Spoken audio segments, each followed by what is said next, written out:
नमस्कार, मैं हूं वैभव नाथ शर्मा और आप देख रहे हैं मेरा YouTube चैनल वैभवन। महादेव की पूजा का एक ऐसा अचूक उपाय जिसके बारे में कहते हैं कि ये एक दिन में आपकी किस्मत, आपकी तकदीर को बदलने का सामर्थ्य रखता है यदि आप इसको पूरी श्रद्धा, पूरे विश्वास और पूरे नियम से करें। तो आइए जानते हैं क्या है वो उपाय।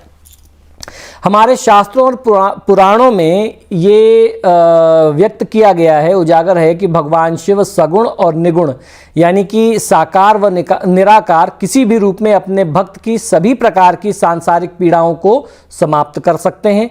इसलिए उनके शंकर नाम से जुड़े भाव यानी शमन कर, हमारी समस्या को दूर कर, ये उनका भाव इस नाम से भी समझा जा सकता है। भगवान शिव की भक्ति में यही भाव और श्रद्धा मन को शांत और संतुलित करके व्यवहार के दोषों को भी दूर रखती है। इससे सुखद परिणाम तय होते हैं। सुखदाता ऐसे ही देवता की उपासना का शुभ दिन प्रदोष, सोमवार या भगवान शिव से जुड़ी और जो तिथियां हैं उन पे इन उपायों को करना बहुत ही विशेष होता है। विशेष रूप से सोमवार या प्रदोष की तिथि में या किसी भी शिव पूजा के योग में कई प्रकार की कामनाओं को पूरा करने वाला ये प्रयोग बताया जाता है। इसी तिथि में लोग अलग अलग तरीके के उपाय करके महादेव को प्रसन्न करने का प्रयास करते हैं। तो आज मैं भगवान शिव की किसी भी तिथि में किया जाने वाला आपको एक ऐसा उपाय और एक ऐसा प्रयोग बताने जा रहा हूं जिस विशेष शिव मंत्र को यदि कोई व्यक्ति अपने जीवन में अपनाता है तो न केवल इससे भाग्योदय होता है बल्कि मनचाहे जीवन साथी की भी प्राप्ति होती है। रोजगार या लक्ष्य पाने की जो कामना है उसको भी शीघ्र ही पूरा किया जा सकता है। तो आइए जानते हैं क्या है ये चमत्कारी उपाय और विशेष मंत्र। करना यह है कि प्रातः काल स्नान के बाद यथासंभव सोमवार, प्रदोष या फिर महादेव शिव की पूजा की किसी भी तिथि में, सावन का पूरा महीना है, महाशिवरात्रि की तिथि है, किसी भी तिथि में आप इस उपाय को कर सकते हैं। करना यह कि एक समय व्रत करें तथा व्रत उपरांत रात्रि भोजन के संकल्प के साथ शिवालय में जाकर के शिवलिंग को जल से स्नान कराएं। जल स्नान और उपायों को करते समय जो शिव मंत्र मैं आपको बताऊं उसका आपको निरंतर जाप करना है।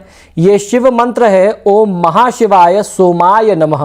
मंत्र एक बार सुन लीजिए, ओम महाशिवाय सोमाय नमः। इस मंत्र का आपको निरंतर जाप करते रहना है। स्नान के बाद विशेष रूप से गाय के दूध की धारा समर्पित करनी चाहिए शिवलिंग पर। यह उपाय विशेष रूप से तन, मन और धन हर प्रकार के कलह क्लेश का शमन करता है यानी उसको दूर करता है। इसके बाद जब आप दूध समर्पित कर लें तो इसके बाद भगवान शिव को यानी शिवलिंग को आपको शहद की धारा समर्पित करनी चाहिए। थोड़ा सा शहद आप समर्पित करें।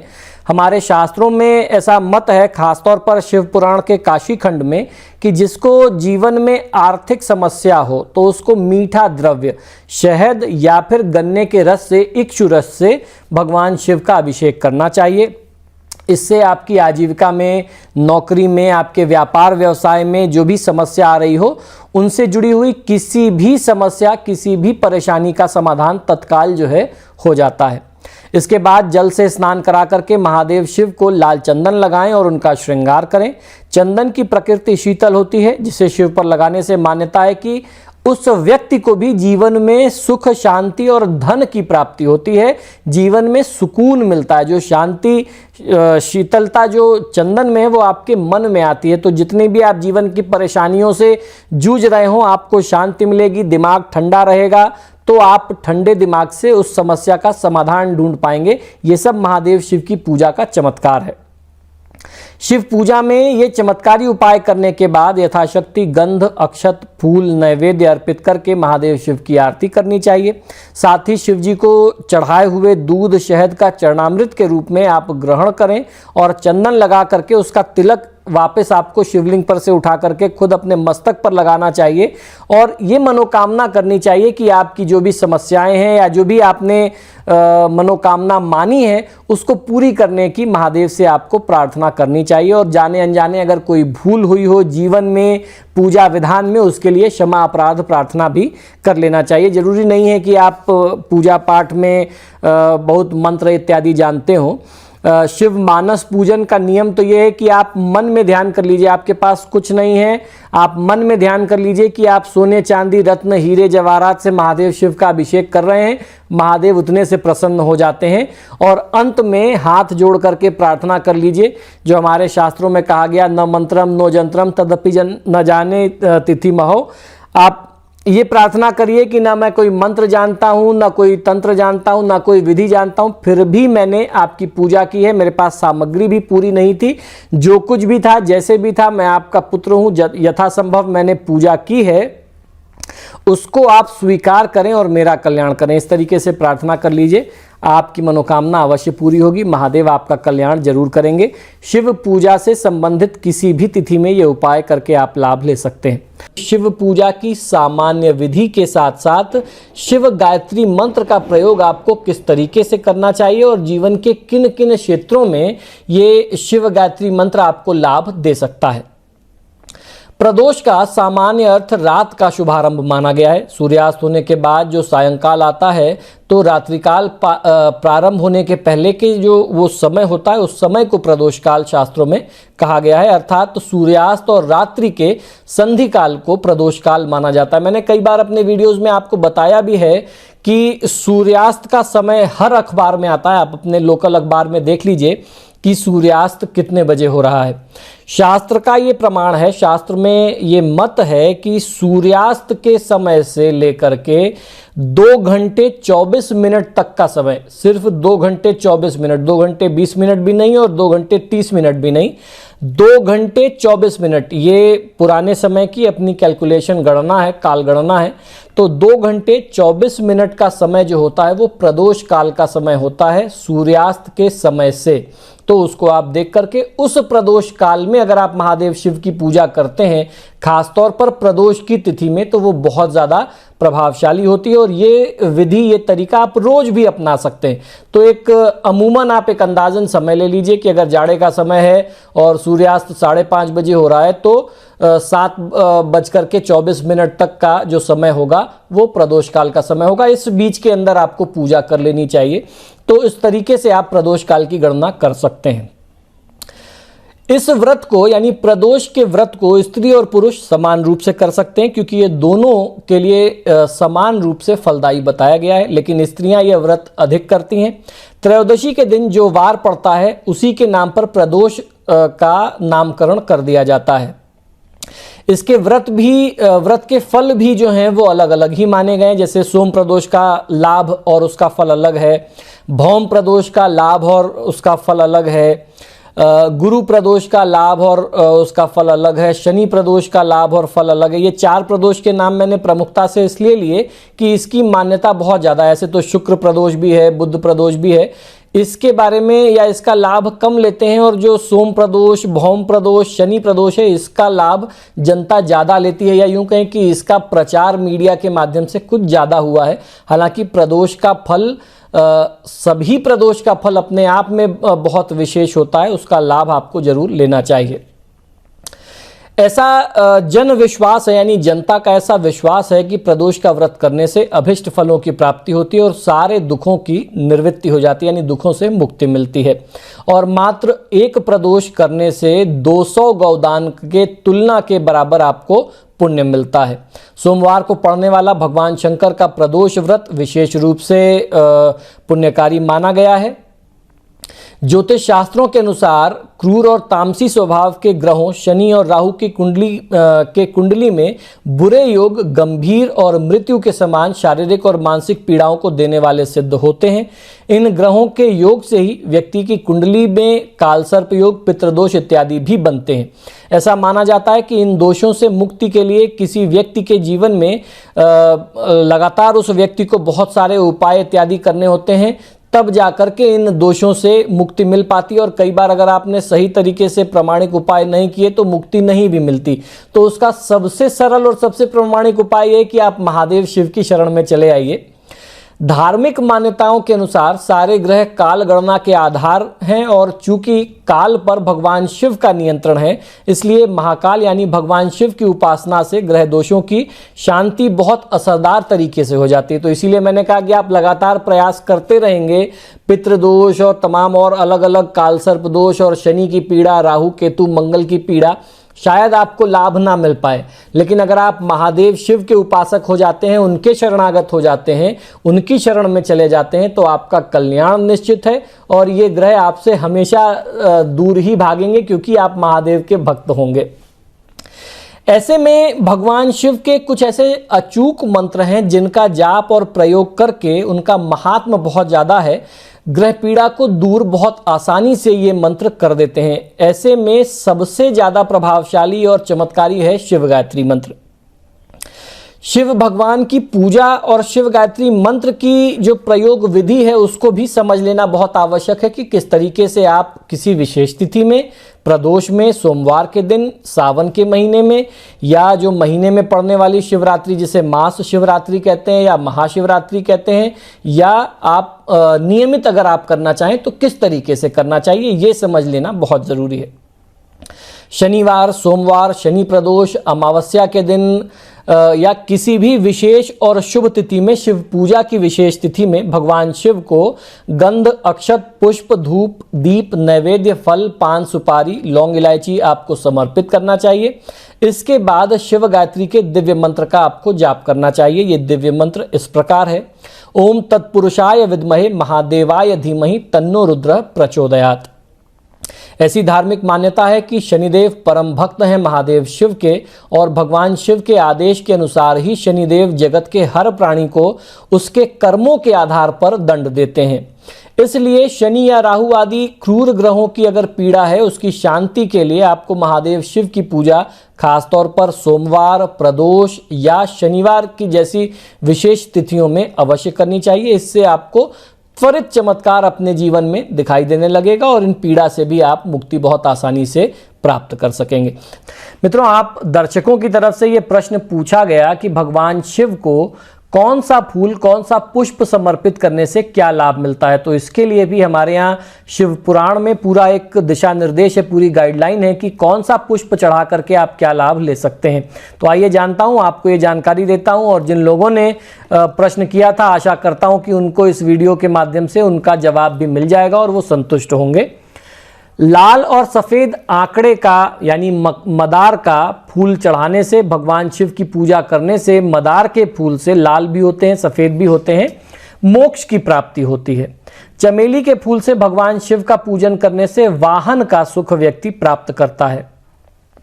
अलसी के फूलों से भगवान शिव का पूजन करने से भगवान जो है भगवान विष्णु की कृपा प्राप्त करता है। तो यहाँ पे पूजा आप कर रहे हैं अलसी के पुष्प से महादेव की और आपको कृपा मिल रही है भगवान विष्णु की, यानी 2 in 1 आपको फायदा मिल रहा है। महादेव तो कल्याण करेंगे ही करेंगे, जब महादेव की तरफ से आपको आशीर्वाद मिलेगा तब आप विष्णु जी की कृपा प्राप्त करने योग्य होंगे। तो आपको महादेव की भी कृपा मिलेगी और विष्णु जी की भी मिलेगी, वो है अलसी का फूल। शमी के पत्तों से भगवान शिव का पूजन करने से मोक्ष की प्राप्ति तो होती ही है और अनिष्ट ग्रहों की शांति होती है। शास्त्रों में कहते हैं शमी शमयते पापम। जब आप शमी को भगवान शिव पर समर्पित करते हैं तो पापों का भी नाश होता है, मोक्ष भी प्राप्त होता है और शनि, राहु, केतु, मंगल जैसे जो क्रूर ग्रह हैं उनकी भी शांति हो जाती है। बेला के फूल से भगवान शिव का पूजन करने से सुंदर और सुशील पत्नी की प्राप्ति होती है। जूही के पुष्प से भगवान शिव का पूजन अगर करें तो घर में कभी अन्न और धन की कमी नहीं होती। कनेर के फूलों से भगवान शिव का पूजन करने से नवीन वस्त्र का सुख प्राप्त होता है। तो कनेर के कई तरीके के फूल आते हैं, पीले भी आते हैं, नीले भी आते हैं, गुलाबी भी आते हैं, सफ़ेद भी आते हैं। तो कनेर के पुष्प से, खासतौर पर पीले पुष्प से अगर आप भगवान महादेव की पूजा आराधना करते हैं तो नए वस्त्र का सुख और उपभोग आप प्राप्त कर सकते हैं। हर श्रृंगार के फूलों से पूजन करने पर सुख संपत्ति में वृद्धि होती है। धतूरे के फूल से भगवान शिव का पूजन करने पर भगवान शंकर सुयोग्य पुत्र प्रदान करते हैं जो कुल का नाम रोशन करता है। लाल डंठल वाला धतूरा शिव पूजन में बहुत ही शुभ माना गया है। यह हर तरीके से कल्याणकारी है। दूर्वा से भगवान शिव का पूजन करने पर आपकी आयु बढ़ती है। तो इस प्रकार से आप अलग अलग पत्र, पुष्प और दूर्वा इत्यादि से महादेव की पूजा करके जीवन का लाभ ले सकते हैं। मित्रों, आप दर्शकों में से कुछ लोगों ने यह जानना चाहा है कि महाशिवरात्रि पर महादेव शिव की पूजा में किन किन बातों का बहुत ध्यान रखना चाहिए। तो ये तो बहुत ही अच्छी बात आपने पूछी, जन कल्याण की बात पूछी। और मेरे इस विशेष कार्यक्रम वैभव वाणी के माध्यम से, मेरे YouTube चैनल वैभवन के माध्यम से करोड़ों दर्शकों तक ये जानकारी पहुंचेगी। तो आप सभी ने, जिन लोगों ने ये प्रश्न पूछा, आप सभी का हृदय से आभार है, साधुवाद और धन्यवाद है। आज मैं आपको बताऊंगा कि भगवान शिव की पूजा में, खासतौर पर महाशिवरात्रि की तिथि में, आपको किन किन बातों का ध्यान विशेष रूप से रखना चाहिए। महाशिवरात्रि भक्तों को विशेष फल देने वाला पर्व होता है। इस दिन महादेव शिव का अभिषेक करके पाया जा सकता है छप्पर पाड़ के धन, कर्जों से मुक्ति, व्यापार में प्रगति और विद्या में और जीवन के हर क्षेत्र में उन्नति इत्यादि। जीवन के हर प्रकार के सुख आप स्थिति पर महादेव शिव की कृपा से प्राप्त कर सकते हैं। शिवरात्रि पर व्रत और जागरण करने का विधान है। उत्तरार्ध और कामिक के मतानुसार सूर्य के अस्त समय यदि चतुर्दशी हो तो उस रात को शिवरात्रि कहा जाता है। यह अत्यंत फलदायक और शुभ होती है। आधी रात से पूर्व और आधी रात के उपरांत अगर चतुर्दशी युक्त न हो तो व्रत धारण नहीं करना चाहिए, क्योंकि ऐसे समय में व्रत करने से आयु और ऐश्वर्य की हानि होती है। माधव मत से ईशान संहिता में वर्णित है कि जिस तिथि में आधी रात को चतुर्दशी की प्राप्ति होती है, उसी तिथि में भगवान शिव की प्रसन्नता के लिए व्रत किया जाना चाहिए। व्रत का आरंभ करने का विधान भी क्या है, यह भी समझ लीजिए। प्रातःकाल स्नान से निर्वृत्त होकर के एक वेदी पर कलश की स्थापना करके गौरी शंकर की मूर्ति या चित्र रखें। कलश को जल से भर करके रोली, मौली, अक्षत, पान, सुपारी, लौंग, इलायची, चंदन, दूध, दही, घी, शहद, कमलगट्टा, धतूरा, बिल्वपत्र, कनेर आदि आपको समर्पित करना चाहिए और भगवान शिव की आरती या स्तुति आपको पढ़नी चाहिए। रात्रि जागरण में भगवान शिव की 4 पहर की आरती का विधान हमारे शास्त्रों में बहुत ही आवश्यक माना गया है।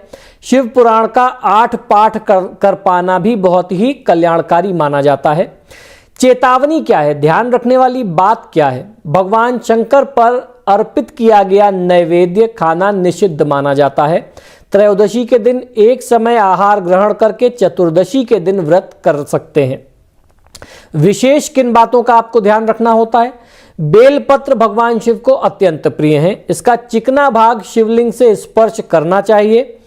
नीलकमल भगवान शिव का प्रिय पुष्प माना गया है। अन्य फूलों में कनेर, आक, धतूरा, अपराजिता, चमेली, नागकेसर, गूलर आदि के पुष्प चढ़ाए जाते हैं। भगवान शिव की पूजा में जो फूल वर्जित हैं उनको भी जान लीजिए। वो कौन कौन से फूल हैं? वो हैं कदम्ब और केवड़ा। किन बातों का आपको विशेष ध्यान रखना होता है? महाशिवरात्रि के दिन काले तिलों से स्नान करना और उनसे स्नान करके, यानी स्नान के जल में थोड़ा सा काला तिल मिला करके स्नान करना, फिर व्रत रख करके रात्रि में भगवान शिव की विधिवत आराधना करना बहुत ही कल्याणकारी माना जाता है। दूसरे दिन मिष्ठान आदि सहित ब्राह्मणों तथा शारीरिक रूप से असमर्थ लोगों को भोजन कराने के बाद या अन्न का दान, धन, दक्षिणा, वस्त्र इत्यादि का दान करने के बाद ही व्रती को, जातक को, साधक को स्वयं अन्न ग्रहण करके व्रत को खोलना चाहिए। तो इस विधि विधान के अनुसार अगर आप इस तिथि पर व्रत करते हैं तो आपको लाभ अवश्य मिलेगा। मित्रों, पिछले साल सावन में, यूँ तो हम लोग हर साल रुद्राभिषेक करते हैं, हर साल के वीडियोस आपको मेरे YouTube चैनल पर मिल जाएंगे, लेकिन पिछले साल के वीडियो को आप दर्शकों ने बहुत पसंद किया, बहुत सराहा। बहुत सारे लोग भगवान शिव की पूजा में बिल्वपत्र के प्रयोग के बारे में नहीं जानते थे। बिल्वपत्र किस तरीके से अर्पित करना चाहिए, एक छोटी सी विधि मैंने यहाँ पे भी बताई। उस वीडियो में मैंने और मेरी धर्मपत्नी भारती ने, खासतौर पर भारती ने आप लोगों दर्शकों के लिए वो बेलपत्र चढ़ाने का तरीका मुझे याद दिलाया था कि ये भी आप बता दीजिए। तो वो वीडियो आप जरूर देखिएगा। रुद्राभिषेक मेरे चैनल में करके आप सर्च करेंगे और आपकी सुविधा के लिए वो लिंक यहाँ पर भी डिस्क्रिप्शन में दिया जा रहा है, तो उसको जरूर देखिएगा। उससे आपको बहुत अच्छा लाभ मिलेगा और आप कोई भी पूजा ना कर सके, कहीं ना जा सके, आप सिर्फ वो पूरा वीडियो देख लीजिए। रुद्राभिषेक के बारे में कहते हैं कि रुद्र मंत्रों का, रुद्राष्टाध्यायी के मंत्रों का सुनना, श्रवण कर लेना ही, अपने कानों से सुन लेना, महादेव शिव की पूजा को अपने सामने होते देख लेना, अपने आप में कल्याणकारी होता है। क्योंकि भगवान शिव जो हैं वो तो मानस पूजन को पसंद करते हैं। आप मन में ध्यान कर लीजिए कि मैं भगवान शिव पर सोने के बेलपत्र चढ़ा रहा हूं, सोने चांदी से, रत्न आभूषण से महादेव की पूजा कर रहा हूं, आपकी पूजा वहीं हो जाती है। इसी को मानस पूजन कहते हैं, यानी अपने मन में, अपने धारणा में ही भगवान शिव की पूजा कर लेना। तो अगर आप अपने सामने इस विधान को देखेंगे और ये भाव रखेंगे मन में कि ये पूजा मैं ही कर रहा हूं, मैं ही सारी चीजें चढ़ा रहा हूं, तो आपको इस पूजा का पूरा पूरा लाभ भी मिलेगा। वेद मंत्र आप सुनेंगे, आपका कल्याण अवश्य होगा। सुखी दाम्पत्य जीवन के लिए एक बहुत ही सरल और बहुत ही चमत्कारी उपाय। यदि पति और पत्नी दोनों एक दूसरे के मनोभावों को, यानी मन के विचारों को, मन के भाव को नहीं समझते हैं और छोटी छोटी बातों पर तनाव की स्थिति रहती है, वैमनस्य की स्थिति रहती है, आपसी मतभेद रहते हैं, परिवार में बहुत ज़्यादा लड़ाई झगड़ा, अशांति, कलह क्लेश का वातावरण रहता हो, तो प्रातः काल रोज सुबह सवेरे स्नान ध्यान से, नित्य कर्म से निवृत्त होकर के, साफ सुथरे स्वच्छ वस्त्र धारण करके किसी भी आसपास के शिव मंदिर में जाकर के शिवजी की आपको पूजा करनी है। और जो मंत्र बताऊं, इस मंत्र से आपको शिवजी पर जल धारा या दूध धारा, दोनों में से कोई भी आप समर्पित कर सकते हैं। और फिर उसके बाद वहीं बैठ करके 5 माला इस मंत्र का आपको जाप करना है। यह मंत्र आपको यहाँ डिस्क्रिप्शन बॉक्स में भी मिल जाएगा। यह मंत्र है नमः संभवाय च मयो भवाय च, नमः शंकराय च मयस्कराय च, नमः शिवाय च शिवतराय च। इस मंत्र का आपको जाप करना है। इसी मंत्र से आपको जलधारा चढ़ानी है और इस मंत्र का 5 माला रुद्राक्ष की माला से आपको जाप करना है। कुछ समय लगातार, अगर 45 दिन या 90 दिन आप इस मंत्र का जाप करते हैं, वो पत्नी भी प्रयोग कर सकती है और पति भी कर सकते हैं। अगर आप इसको कुछ समय लगातार करते हैं तो आपके आपस के जो तनाव की स्थिति है वो दूर हो जाती है और प्रेम बढ़ जाता है। अब महिलाएं, बहनें सबसे पहला प्रश्न ये करेंगी कि हम 45 दिन उपाय कैसे कर सकते हैं, आप कोई भी उपाय 45 दिन का बताते हैं। तो जो भी अशुद्धि का काल होता है वो महिलाओं के लिए शास्त्रों में 8 दिन का काल माना गया है।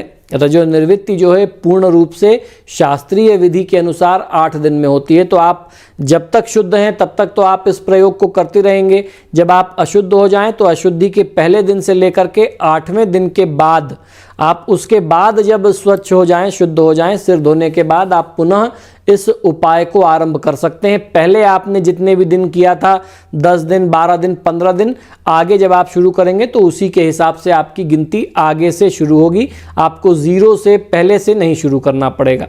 तो मित्रों, आशा करता हूं कि इस छोटे छोटे उपाय से आपको बहुत लाभ मिलता होगा। आप सभी से आग्रह है कि जब भी आप मेरे वीडियोस देखते हैं तो इन्हें लाइक और शेयर ज़रूर किया करें। आपने अगर अभी तक मेरे चैनल को सब्सक्राइब नहीं किया तो प्लीज़ इसे सब्सक्राइब करिए। इसी शुभकामना के साथ कि आपका दिन शुभ हो, मुझे आज्ञा दीजिए और देखते रहिए मेरा यूट्यूब चैनल वैभवन। नमस्कार।